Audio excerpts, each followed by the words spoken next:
ಜಾನಕಿ ಅವರು ವಿಧಿವಶರಾಗಿರುವಂತಹ ಹಿನ್ನೆಲೆಯಲ್ಲಿ ಇವತ್ತು ಮೈಸೂರಿಗೆ ಕನ್ನಡದ ರ್ಯಾಪರ್ ಚಂದನ್ ಶೆಟ್ಟಿ ಅವರು ಬಂದಿದ್ದಾರೆ. ಸೊ ಅವ್ರನ್ನ ಮಾತಾಡಿಸ್ತಾ ಹೋಗ್ತೀನಿ. ಸರ್, ಏನ್ ಹೇಳ್ತೀರಾ ಈ ಸಂದರ್ಭದಲ್ಲಿ? ಸರ್ ಏನಿಲ್ಲ, ತುಂಬಾ ದುಃಖ ಇದೆ ಸರ್. ಅಂದ್ರೆ ಇವರು ಮಾಡಿರುವಂತ ಸಾಧನೆ ಈಗಿನ ಜನರೇಷನ್ ಅಲ್ಲಿ ಪ್ರಾಬಬ್ಲಿ ಯಾರ ಕೈಲೂ ಮಾಡಕ್ ಸಾಧ್ಯ ಇಲ್ಲ. ಅವ್ರು ಹಾಡಿರುವಷ್ಟು ಹಾಡುಗಳನ್ನ ಪ್ರಾಬ್ಲಿ ಅವ್ರಿಗೆ ಕೇಳಕ್ಕೂ ಕಷ್ಟ ಆಗುತ್ತೆ. 45,000 ಹಾಡುಗಳಂತಂದ್ರೆ ಅದು ಸುಲಭವಾದ ಮಾತಲ್ಲ. ಭಾರತ ಚಿತ್ರರಂಗ ಇವತ್ತು ಮೌನದಲ್ಲಿದೆ. ಅಮ್ಮವರ ಆತ್ಮಕ್ಕೆ ಶಾಂತಿ ಸಿಗ್ಲಿ. ಅವರೊಂದು ಮಿನುಗುವ ನಕ್ಷತ್ರ. ಅವರು ಎಷ್ಟು ಹಾಡುಗಳು ಹಾಡಿದರೆ ಎಲ್ಲವೂ ನಾವು ತುಂಬಾ ಖುಷಿಯಿಂದ ಕೇಳ್ತೀವಿ ಹಾಡುಗಳನ್ನ. ಈಗಲ್ಲ, ಇನ್ನು ಸಾವಿರಾರು ವರ್ಷ ಆದ್ರೂ ಆ ಹಾಡುಗಳು ಎಲ್ಲೂ ಹೋಗೋದಿಲ್ಲ. ಸೊ ಜಾನಕಿ ಅಮ್ಮವರ ಹೆಸರು ಅಜರಾಮರ ಆಗಿ ಉಳಿಲಿ ಅಂತ ಕೇಳ್ಕೊಳ್ತೀನಿ. ಅಮ್ಮವರ ಆತ್ಮಕ್ಕೆ ಶಾಂತಿ ಸಿಗ್ಲಿ. ಸರ್, ಭಾರತೀಯ ಭಾಷೆಗಳಷ್ಟೇ ಅಲ್ಲ, ವಿದೇಶದ ಹಲವಾರು ಜಪಾನಿ ಭಾಷೆಗಳು ಇರ್ಬೋದು, ಈ ರೀತಿಯಾಗಿ ಬೇರೆ ಬೇರೆ ಭಾಷೆಗಳಲ್ಲೂ ಕೂಡ ಯಾವುದೇ ರೀತಿಯ ಅಪಭ್ರಂಶವಾಗದ ರೀತಿಯಲ್ಲೂ ಹಾಡಿದ್ದಾರೆ. ನೀವು ಕೂಡ ಇಲ್ಲ, ಅವ್ರು ಗ್ರೇಟ್ ಟ್ಯಾಲೆಂಟ್ ಸರ್ ಅವರು. ಅಂಡ್ ಬಹಳ ತುಂಬಾ ಸರಳ ಜೀವಿ ಅವರು. ಈಗ್ಲೂನು ಅವ್ರಿಗೆ ನೋಡಿದ್ರೆ ನಮ್ಗೆ ಎಷ್ಟು ಸರಳತೆ ಕಾಣಿಸುತ್ತೆ.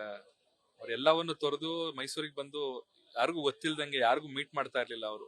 ನಾನು ಕೂಡ ಒಂದಷ್ಟು ಸಲ ಪ್ರಯತ್ನ ಪಟ್ಟಿದ್ದೆ ಮೀಟ್ ಮಾಡ್ಬೇಕು ಅಂತ. ಬಟ್ ಅವರ ಆರೋಗ್ಯ ಸ್ಥಿತಿ ನಾನು ಮೀಟ್ ಮಾಡೋ ಟೈಮಲ್ಲಿ ಸರಿ ಇರ್ಲಿಲ್ಲ ಅಂತ ಕಾರಣಕ್ಕೆ ನನಗೆ ಅಪಾಯಿಂಟ್ಮೆಂಟ್ ಸಿಕ್ಕಿರ್ಲಿಲ್ಲ.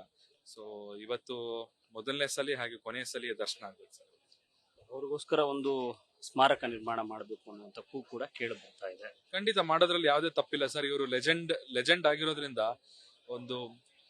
ಒಂದು ಫೀಮೇಲ್ ಸಿಂಗರ್ ಇಷ್ಟು ದೊಡ್ಡ ಸಾಧನೆ ಮಾಡಿರೋದು ಬಹಳ ಅಪರೂಪ ನಮ್ಮ ಭಾರತೀಯ ಇತಿಹಾಸದಲ್ಲೇ.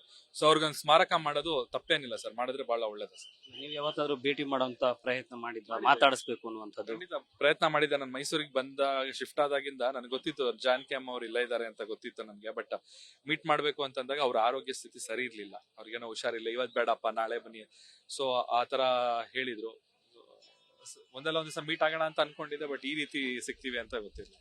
ಇದೊಂದು ತುಂಬಲಾರದ ನಷ್ಟ ಅಂತೀರ ಕನ್ನಡ ಚಿತ್ರರಂಗ ಇರ್ಬೋದು ಅಥವಾ ಸಂಗೀತ ಲೋಕಕ್ಕೆ? ಖಂಡಿತ ಸರ್. ಭಾರತ ಚಿತ್ರರಂಗದಲ್ಲೇನೆ ಇದೊಂದು ತುಂಬಾ ದೊಡ್ಡ ಲಾಸ್ ಏನೆ. ಬಟ್ ಏನು ಮಾಡಕ್ಕಾಗಲ್ಲ. ಅವರು ಇಷ್ಟು ವರ್ಷ ಅವರು ಸಾಧನೆ ಮಾಡಿದ್ದಾರೆ. ಪರಮಾತ್ಮ ಅವ್ರದ ಆಸೆ ಇಷ್ಟಪಟ್ಟು ಬನ್ನಿ ನಮ್ ಜೊತೆ ಇವಾಗ ಸ್ವಲ್ಪ ಕಾಲ ಕಳೀರಿ ಅಂತ ಅನ್ಬಿಟ್ಟು ಮೇಲ್ ಕರ್ಕೊಂಡು. Thank you. ಇದಿಷ್ಟು ರ್ಯಾಪರ್ ಚಂದನ್ ಶೆಟ್ಟಿ ಅವರ ಮಾತು. ಕ್ಯಾಮ್ರಾ ಪರ್ಸನ್ ಪ್ರವೀಣ್ ಜೊತೆ ಮಧು ಇಂಗಳದ news first Mysuru. News first ನಿರ್ಭೀತಿಯಿಂದ ನಿಮ್ಮ ಪರವಾಗಿ.